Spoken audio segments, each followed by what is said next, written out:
디지털 마케팅 하는 사람들은 거의 제한급이에요. 개인적으로 추천 안 합니다. 필터가 없어요. 그렇게 되면은 내가 이제 회장이 되는 거죠. 갑자기 혼자인데도. AI의 간택을 당해야 되는 시대가 왔다.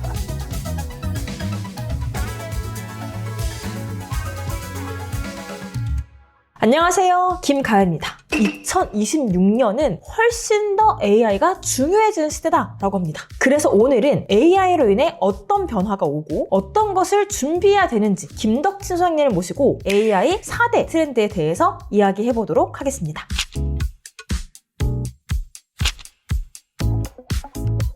반갑습니다. 네, 안녕하세요. 반갑습니다. 김덕진입니다. 요즘 진짜 바쁘시잖아요. IT나 이런 기술을 계속 설명드리는 거를 10년 넘게 하고 있는데 그 어느 때보다 관심이 높은 것 같아요. 기술이 어렵지가 않으니까. 누구나 쓸 수 있고 내 옆 사람이 쓰는구나 라는 걸 느끼니까 나도 써봐야 되나? 이런 사람들이 계속 늘어나는 것 같고요. 그 다음 변화가 어떻게 될까에 대한 관심도 많아지시는 것 같습니다. 아니 제가 네. 여기서 10대 트렌드를 정리해 주셨잖아요. 이거 보고 우리 구독자분들에게 설명이 좀 너무 좋겠다 네. 생각이 들더라고요. 우리가 근데 10개를 다 다루기 너무 힘드니까 오늘은 4가지 핵심 주요 트렌드에 네. 대해서 같이 얘기해보면 좋을 것 같습니다. 네, 좋습니다.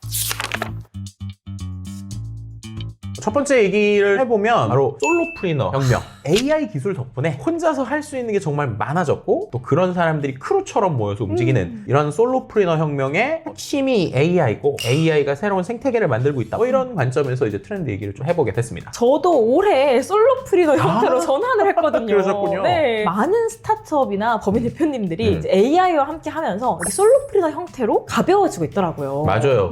그도 그럴 것이 예전에는 우리가 AI를 쓴다라고 하면은 컴퓨터한테 컴퓨터의 언어로 얘기를 했어야 됐어요.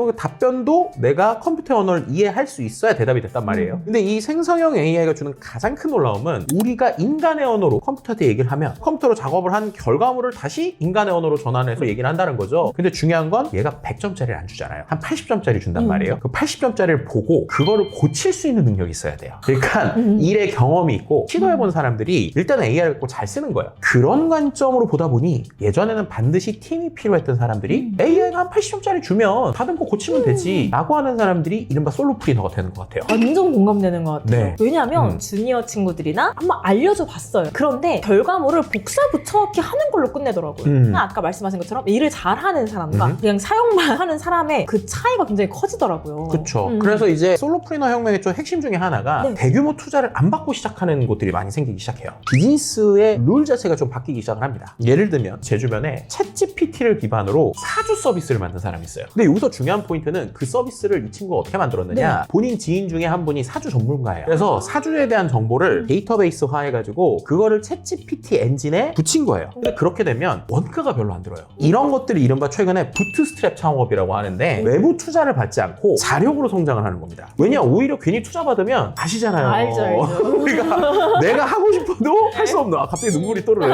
그렇게 나오실 것 같은데 나 혼자서 충분히 먹고 살 수 있는 정도 만들 수 있는 거 AI로 되는 거 아니야? 라는 접근들이 나오기 시작하는 거예요. 그런 사람들이 하나의 팀으로 움직이기 시작했다. 이렇게 솔로프리너 혁명처럼 조직도 AI 네이티브 조직으로 그쵸. 점점 변해갈 것 같아요. 말씀하신 것처럼 AI 네이티브 조직의 형태들이 요즘 어떻게 되고 있느냐. 에이전트 보스의 시대라는 키워드가 나오고 있어요. 사람이 보스가 돼서 수많은 에이전트들을 거느리는 보스가 누구나 될 수 있다는 거예요. 이 개념이 보통 3단계로 가는데 1단계는 인간하고 AI 어시스턴트가 둘이서 일하는 거예요. 제일 쉽게 표현하면 제가 챗GPT랑 뭔가 하기 시작을 하는 거예요. 그러다가 갑자기 제미나이도 좋은 것 같은데? 클로드도 좋은 것 같은데? 이런 생각을 하기 시작하면서 여러 개의 AI들을 에이전트처럼 협업을 시키는 거예요. 이게 이제 이른바 2단계로 인간과 AI 에이전트들이 같이 협업하는 구조인 거고, 그렇게 되면 궁극적으로 3단계가 어떻게 되느냐. 그런 AI 팀을 거느리고는 저랑 대표님이 회사에서 만났어요. 둘이 모였지만 이 둘이 예전 조직으로 치면 20명 정도를 운영하는 팀장 둘이 만나서 할 수 있는 일의 구조가 된다. 이른바 에이전트 보스 시대의 조직의 변화라고 하는 것에서의 좀 핵심으로 불리고 있고요. 그렇게 움직이는 회사들을 프론티어 기업이라고 얘기해요. 뭐 예를 들면 화장품을 만들더라도 화장품의 처음부터 끝까지를 다양한 AI 에이전트들로 일종의 자동화를 하는 거죠. 그렇게 되면은 내가 이제 회장이 되는 거죠. 갑자기 혼자인데도 전체적으로 조율하고 운영하는. 이래서 이런 것들을 오케스트레이션이라고 표현도 하고 에이전틱 AI라고 그래요. 우리가 에이전트라는 건 외주 한 명인데 에이전틱은 이게 팀이 된다는 거예요. 팀이. 그래서 일을 AI한테 막 나눠주면서 끝까지 뭔가를 해내는 이러한 요소들이 오게 되는 겁니다. 그럼 정말 이렇게 초심자분들을 위해서 수장님께 좀 추천하시는 AI 에이전트 플랫폼이나 MCP 모델이나 이런 게 좀 있을까요? 그러니까 MCP 영역까지 지금 막 건드리는 거는 처음엔 좀 어렵고요. 내가 이 일을 끝까지 하는 경험을 해보고 싶다라고 하면은 에이전트화 되어 있는 서비스들이 있어요. 대표적으로 젠스파크라든지 펠로 AI라든지 이런 서비스를 쓰면 어떤 시장 조사를 탁 시켰을 때 그 시장 조사 결과를 기반으로 PPT나 영상이나 음성까지 한 방에 만들어주는 이런 구조들이 있어요. 한번 해볼까? 갑자기? 좋아요. 예를 들어서 지금 제가 젠스파크에 왔는데 유튜브 채널을 홍보하는 홍보용 PPT 슬라이드를 만들어 채널 주소는 이거야. 그죠? 이 정도 이제 써주는 거예요. 이렇게 하고 엔터를 칩니다. 네. 그러면은 홍보용 채널 제작을 시작하겠대요. 이게 이제 도구를 쓰기 시작하는 거예요. 그래서 말씀하셨던 이 도구들이 이른바 MCP라고 보시면 됩니다. 결과가 나왔습니다. 어머나. 세상의 이야기를 당신의 시선에서 이게 뭐 숫자는 좀 틀릴 수 있어요. 그래서 이런 걸 고쳐줘야 되는 거예요. 미래사회와 현대를 잇는 뉴미디어의 기준을 만든다. 지금 몇십 분만 이렇게 나와버리니까. 와, 대박이다. 이거 보내주시면 앞으로 제가 이거 섭외에 그걸로 써야겠어요. 에이전트 AI 놀란 게 네. 2026년에 다가오는 에이전트 AI는 먼저 말을 건다, 능동적으로.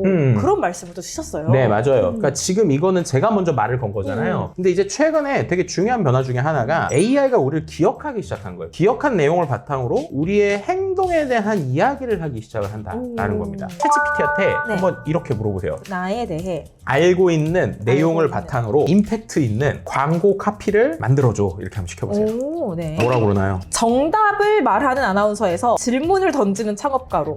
나는 다음 세대를 위한 이야기 엔진이다. 아이고 축하드립니다.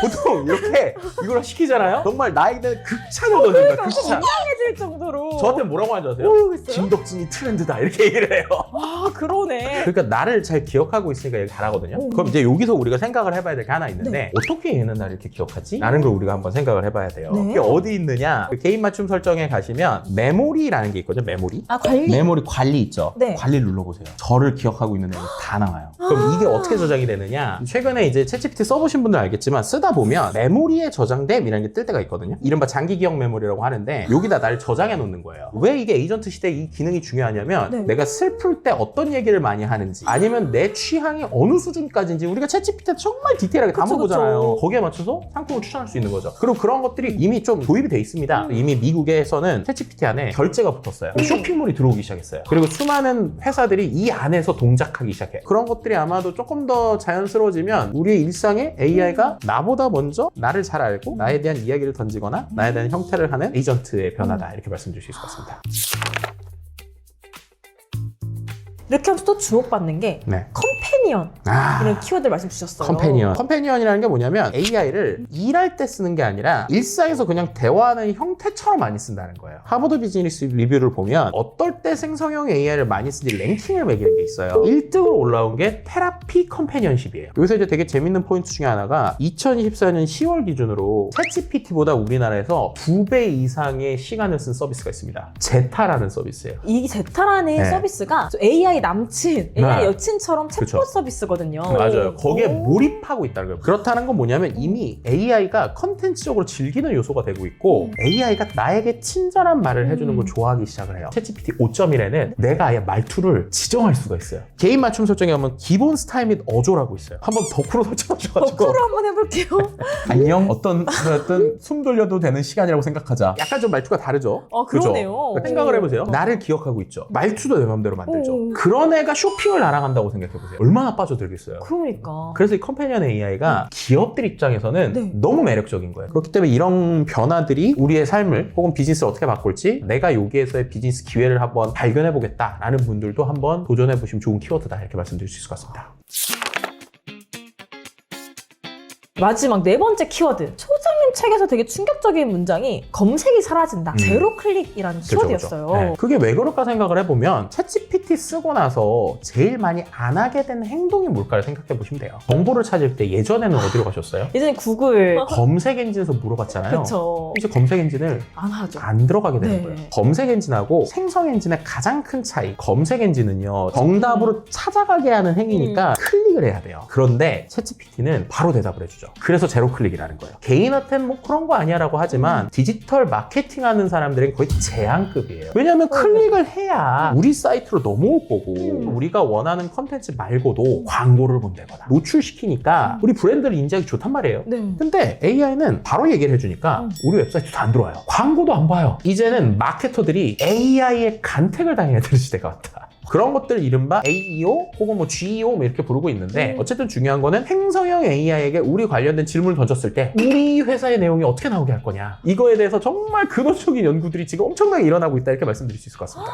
그러면 수장님께서 생각하셨을 때 AI 이후에 간택되기 위해서 좀 중요할 것 같다라고 생각하시는 부분 있으실까요? 제가 제일 먼저 했으면 하는 건 우리 브랜드에 대해서 물어보는 게 제일 먼저입니다. AI가 나를 어떻게 인지하는지에 대해서 역질문을 해보는 것부터가 되게 중요해요. 이런 것들을 반복하다 보면 내가 이런 키워드로 마케팅을 해보는 거 좋겠다는 역발상도 될 수 있거든요.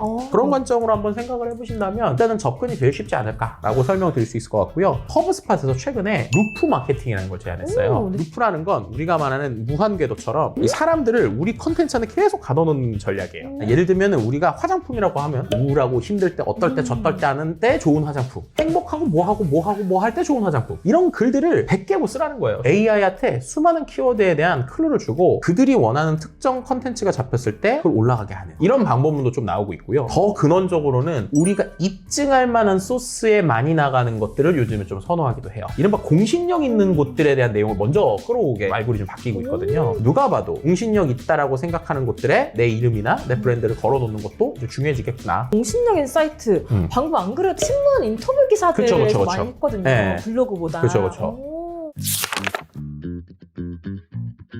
그러면 내가 AI 중요해진다는 건 아는데 우린 뭘 어떻게 해야 되는지 궁금하신 분들이 있으실 것 같아요. 범용 AI 사정. 네. 이렇게 쓰면 좋다. 제가 범용 AI를 4가지 정도로 꼽아요. 그래서 첫 번째는 챗GPT, 두 번째는 제미나이, 세 번째는 클로드, 그리고 네 번째는 그록. 일단은 종합적으로 여러 가지를 좀 두루두루 해보고 싶다라고 하시면은 챗GPT가 좋고요. 실무적이거나 혹은 산업적으로 써보고 싶다라는 분들은 최근에 제미나이가 장난이 아닙니다. 특히나 이제 그림 그리는 쪽에서 거의 넘사벽 수준이기 때문에 실제로 바로 디자인에서 쓸 수 있는 영역들이 나오고 있고 최근에 제미나이 3가 되면서 나노바나나 프로가 한글이 제대로 되기 시작했어요. 유튜브 썸네일 같은 것도 그려달라고 그러면 진짜 그렇게 잘 그려주거든요. 또 제미나이가 구글 거다 보니까 구글의 여러 가지 서비스에 연동성이 있다라는 장점이 있어요. 클로드라고 하는 툴 같은 경우에는 코드를 짜는 쪽하고 글의 마지막 마감을 다듬을 때 되게 괜찮아요. 글 쓰는 사람들만이 아는 그 묘한 맥락들 있잖아요. 맞아요. 묘한 맥락을 참 클로드가 잘해요. 내가 마지막에 조금 아쉽다라고 할 때 이 클로드한테 마지막에 좀 시켜보시면 꽤 그럴듯하게 잘 나와요. 그리고 이제 그록을 최근에 제가 이제 주목하는 이유는 그 무료 사용자들에게 주는 역량이 되게 좋아졌어요. 그록이 또 이제 일론 머스크가 만든 서비스잖아요. X, 그러니까 트위터 데이터를 학습하다 보니까 말투가 좀 특이해요. 여러 트렌드적인 정보를 잘 담고 있어서 특정 이슈에 대한 소셜 반응을 좀 더 본다든지 이런 쪽도 꽤 괜찮고요. 이미지 만들고 영상 만들 쪽도 꽤 잘해요. 빠른 시간에 여러 컷을 만들어줘요. 이게 최대 장점입니다. 그런 쪽에서 좋긴 한데 아이들이 있으신 분들은 개인적으로 추천 안 합니다. 필터가 없어요. 쉽게 말하면 성인용 영상이 그냥 만들어져요. 그런데 문제는 그런 걸 할 때 나 성인입니다 라고 누르면 그냥 이게 돌아가 버려요. 그런 것들이 되게 불안하면서 걱정되는 부분이 있는 거고요. 비슷하게 아까 컴패니언 얘기했잖아요. 실제로 이 그록에서 컴패니언 서비스에 들어가 보면 내가 캐릭터를 엄청 극단적인 것까지 설정을 할 수가 있어요. 친구처럼 막 얘기하다가 막 이상한 얘기를 하기도 하고 이런 것들이 그냥 되는 거예요. 하지만 사용자들이 상업적으로 쓴다고 하면 무료로 가장 쓰기 좋은 도구 중에 하나가 지금 저는 이제 그록이라고 보는 거죠. 오늘 소장님과 이야기를 나누면서 느낀 건 2026년은 AI를 두려워하는 사람과 AI에게 일을 잘 시키는 사람 이렇게 나뉘어지겠다 이런 생각이 들었습니다. 그래서 2026년은 공포의 시기가 아니라 준비된 사람에게는 정말 큰 기회를 가져다 줄 수 있는 시기다 이런 걸 바로 알 수 있게 된 것 같아요. 오늘 이야기 중에서 이건 나도 당장 써봐야겠다 이런 분들 있으시다면 댓글로 남겨주시고 댓글을 정성 들여 남겨주신 분들 3분을 뽑아서 AI 2016 저자 사인본을 선물로 드릴 예정이니 모두 댓글 많이 써주세요. 저희는 다음 편에서 2026년에는 아이들을 어떻게 양육해야 될지 AI 교육법에 대해서 다음 영상으로 찾아오겠습니다. 다음 편에서 만나요. 안녕. 새로운 기술이 나올 때마다 아이랑 계속 그걸 테스트를 해봐요. AI가 완벽하지 않구나. 같이 경험을 하는 거예요. 너 이거 진짜야? 라고 하면서 걸 키워야 된다는 거예요. 그게 나의 어떤 방식으로는 경쟁력이 됩니다.